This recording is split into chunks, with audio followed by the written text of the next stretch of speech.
Chers internautes, bonjour et merci de rester fidèles à votre émission Le Format du Web. Le Format du Web revient en cette année 2017 sans changer grand-chose. En tout cas, vous aurez votre émission avec les deux rubriques, c'est-à-dire face caméra et questions directes. Pour cette nouvelle année, nous avons un invité qui va nous parler de la situation politique ou bien de l'actualité, on va dire, du continent africain, à savoir l'actualité brûlante de ces derniers mois. Il s'agit d'un invité de marque qui connaît très bien l'Afrique. Laurent Bigot, notre invité du jour, est l'ancien sous-directeur Afrique de l'Ouest au Quai d'Orsay. Il évoquera avec nous certaines questions brûlantes du continent. Laurent Bigot, bonjour. Bonjour. Bonjour. Alors, Laurent Bigot, on a été marqué en cette fin d'année 2016 et début d'année 2017 par ce qu'on peut appeler la crise post-électorale gambienne. Et particulièrement, on se rappelle très bien que le président gambien qui, après avoir reconnu sa défaite électorale, est revenu lors d'une déclaration en disant qu'il n'avait pas perdu les élections. Et quel enseignement ou quelle analyse faites-vous de cette situation et au-delà de la situation particulière du dédit, en tout cas, de Yahya Jammeh, il a été question aussi de l'intervention de la CEDEAO, d'une force militaire de la CEDEAO, accompagnée en parallèle aussi, on va dire, des négociations qui ont été menées par le président mauritanien et le président Alpha Condé de la Guinée. Je pense que le cas gambien est vraiment remarquable au sens premier du terme, c'est-à-dire que l'Afrique a réglé ses problèmes toute seule, sans rien demander, notamment aux Occidentaux. Le processus électoral en Gambie, d'abord, est un processus autonome, puisque pas financé ni supervisé par la communauté internationale, donc la Gambie a organisé elle-même ses élections. Il est vrai que tout le monde a été surpris que Yahya Jammeh reconnaisse sa défaite, mais il l'a reconnu, donc il ne remettait pas en cause le scrutin. Il l'a fait plus tard, mais on a bien compris la manœuvre, il était trop tard pour être crédible et contester les résultats. Ce qu'a fait la CEDEAO, sous l'impulsion du président nigérian et du président sénégalais Macky Sall, c'est de dire nous ne pouvons pas revenir en arrière, c'est Barrow qui a été élu, c'est Barrow qui doit prendre le pouvoir. Surtout quand on connaît l'héritage et le passif de Yahya Jammeh au pouvoir depuis 1994, il faut le reconnaître, son pouvoir a été une véritable nuisance pour le Sénégal pendant toutes ces années et au-delà pour la sous-région, puisque malheureusement la Gambie a développé une économie criminelle. Donc là, je pense que la CEDEAO et le Sénégal ont décidé que c'était terminé, qu'il fallait tourner la page. Ils ont prévenu Yahya Jammeh qu'il avait l'opportunité de quitter le pouvoir tranquillement, sinon il s'exposerait à une force militaire qui installerait le président légitimement élu. Alors effectivement, le Sénégal a présenté une résolution au Conseil de sécurité, puisque le Sénégal est membre du Conseil de sécurité, pour avoir une forme d'aval politique. Moi, je pense qu'à titre personnel, désormais, l'Afrique n'a plus besoin de passer par le Conseil de sécurité. Je vous rappelle que les États-Unis, quand ils n'ont pas eu l'aval du Conseil de sécurité en 2003, ils y sont allés tout seuls. Aujourd'hui, nous bombardons en Syrie sans véritable résolution du Conseil de sécurité. Le Conseil de sécurité ne doit plus être un acte de légitimation des questions de règlement africains. La CEDEAO suffit. La CEDEAO est à elle seule légitime pour décider. Et je pense qu'à l'avenir, l'Afrique peut régler seule ses problèmes. C'est vraiment ça la leçon. Sur la Gambie, l'Afrique a réglé seule ce problème. J'espère qu'il y en aura d'autres. J'espère que ce ne sera pas juste un cas isolé. C'est vrai que la Gambie est très particulière. C'est un pays enclavé dans un seul pays qui est le Sénégal. Donc il n'y a pas d'autres pays voisins. Il est vrai que le Sénégal a pesé très fort puisque le contingent militaire est essentiellement le contingent militaire sénégalais. Avoir installé Barrow ne suffit pas à régler le problème, puisque désormais Barrow doit avoir une légitimité endogène, c'est-à-dire qu'il ne doit plus apparaître comme un obligé du pouvoir sénégalais, ça c'est très clair. Moi j'espère surtout que l'armée sénégalaise va quitter rapidement la Gambie et que la Gambie va pouvoir fonctionner de manière autonome, ça c'est absolument indispensable. Mais en tout cas la crise a été résolue par les Africains, sans l'aide de l'Occident. Sans l'intervention de l'Occident. D'ailleurs, je remarque que pour une fois que la crise est réglée par les Africains, les médias occidentaux ne soulignent pas cette réussite. C'est-à-dire que quand c'est des crises, c'est des catastrophes. Alors là, on a des articles à longueur de web et à longueur de journaux. Mais quand c'est une réussite, et surtout que c'est, je pense, un précédent. Ouais, voilà, je pense qu'il n'y a pas de précédent. C'est-à-dire que c'est la première fois que l'Afrique résout toute seule une crise. Toute seule, absolument sans aucune intervention extérieure. Personne ne le souligne, c'est dommage. Bien. Est-ce qu'aujourd'hui, avec ce qui s'est passé avec la Gambie, on peut considérer qu'il va y avoir un précédent et que le cas de la Gambie va faire jurisprudence, non seulement au niveau de la CEDEAO, mais aussi peut-être au niveau des États de l'Afrique centrale, mais aussi de l'Afrique de l'Est? Il faut le souhaiter. Alors, comme je disais, le cas de la Gambie est quand même très particulier puisqu'il n'implique qu'un seul pays. La Gambie est un pays à l'intérieur d'un autre pays. Donc, c'est vrai qu'il y a moins de voisins.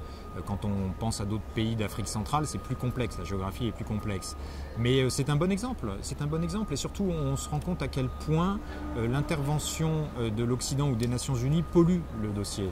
Trop souvent, dans les crises électorales, on cherche Chaque camp cherche à se légitimer vis-à-vis de l'Occident, vis-à-vis des Nations Unies. Mais la légitimation, elle est endogène, elle est africaine d'abord. Elle a été celle de la CEDEAO. Exactement. Et on voit bien que quand la CEDEAO assume sa responsabilité, il n'a pas besoin d'autre intervention que les seules instances africaines. C'est ça, pour moi, l'exemple, il est là. Donc désormais, sur les prochaines crises, si l'Union africaine ou les communautés régionales assument leurs responsabilités, elles pourront trouver les voies et moyens pour régler les conflits. Bien, alors on va toujours rester sur l'actualité du continent et particulièrement une autre actualité beaucoup plus large. Au 28e sommet de l'Union africaine tout récemment, le Maroc a réintégré l'Union africaine et aujourd'hui, comment pouvez-vous analyser cela? Est-ce que cela aura une conséquence sur la place du Front Polisario au niveau de cette organisation? Je pense que même si le Maroc a quitté l'organisation de l'unité africaine à l'époque à cause de la question du Sahara occidental, le retour du Maroc ne doit pas être envisagé sous cet angle-là. Le retour du Maroc, c'est d'abord une famille qui se recompose. Comment l'Union africaine pouvait fonctionner sans un État membre? Enfin, un État africain en tout cas, et pas n'importe lequel, le Maroc. Donc là, déjà, la famille est recomposée, et c'est très bien, c'est une excellente nouvelle. La question du Sahara occidental, là aussi, la Gambie doit faire jurisprudence. Le Sahara occidental, les Africains peuvent régler cette question tout seuls. Il n'y a pas besoin des Nations Unies, il n'y a pas besoin de l'Occident.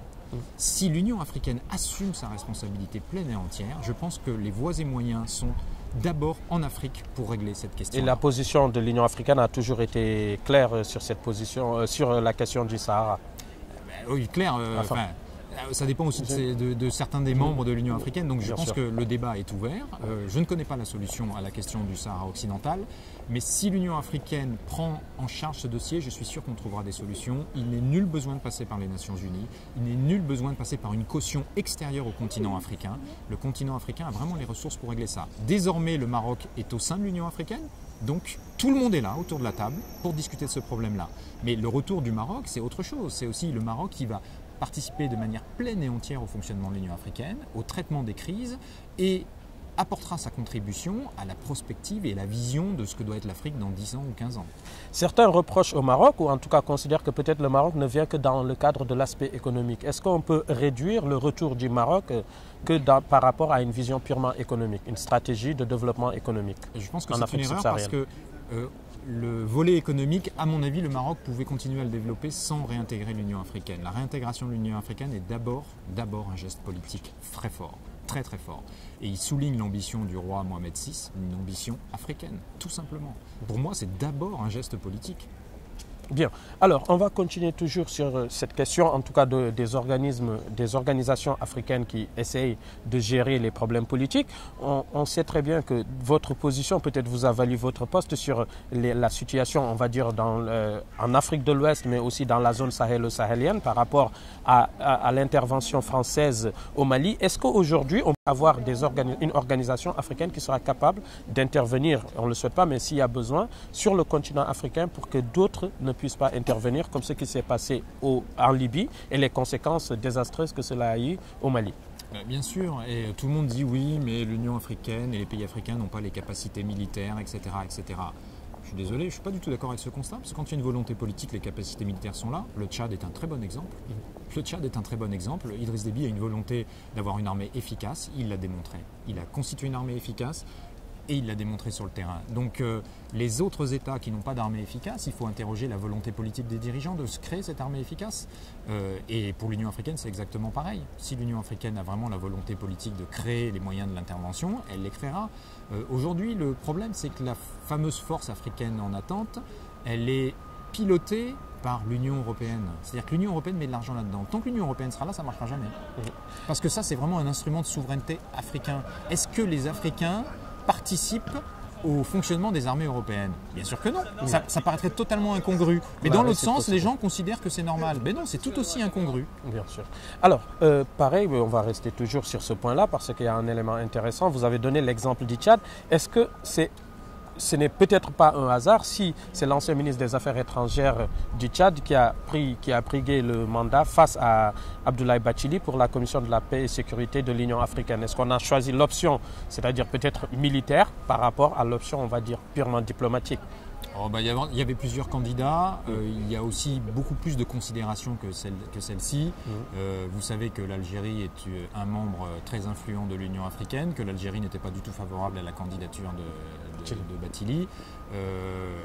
Il se trouve que c'est l'ancien ministre des Affaires étrangères tchadien qui, in fine, aura été élu. Personne ne remet en cause la sincérité du scrutin. Certains s'estiment trahis par le vote d'autres, mais ça c'est un autre sujet. Donc voilà, il a été élu, passons à autre chose. C'est-à-dire que si on commence à décortiquer les raisons pour lesquelles il a été élu, on va tomber dans des querelles politiciennes et c'est l'Union africaine qui en sera affaiblie. Aujourd'hui, personne ne remet en cause cette élection, même s'il y a visiblement quelques rancœurs entre certains États, et notamment au sein de la CEDEAO, puisqu'on voit qu'au sein de la CEDEAO, il n'y a pas une unité de vote comme le Sénégal l'espérait.